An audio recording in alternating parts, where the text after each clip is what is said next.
Welcome back to Westwood Engineering. Today we're going to talk about looking at your mass properties to find the volume of your model. So here's my completed cup. You'll notice that not everything is fully defined within this model because this is more of an artistic project to get you started on using these different features. So what I want to do right now is I want to see how much material this takes. And remember, our design constraint's less than 2 cubic inches. So what I want to do is go over here to this Evaluate tab. Click on that. Select your whole part, and now choose Mass Properties. Within Mass Properties, you're going to go ahead and get some different attributes of the material.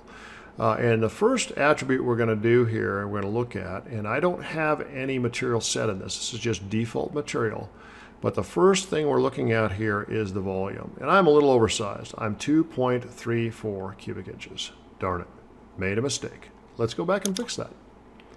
So if you're oversized, easiest thing to do is fix your initial part that you made the sketch with.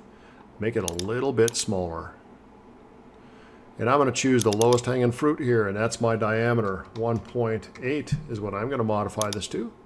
My cup will be slightly smaller. Exit my sketch.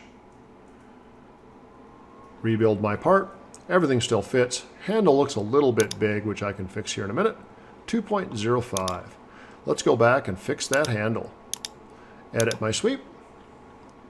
And all I'm going to do is pull these points in, make my handle a little bit smaller. Exit my sketch. Check my mass properties.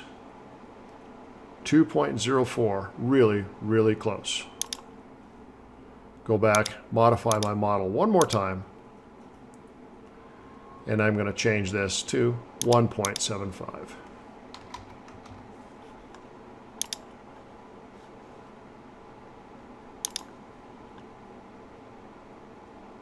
Check my mass properties.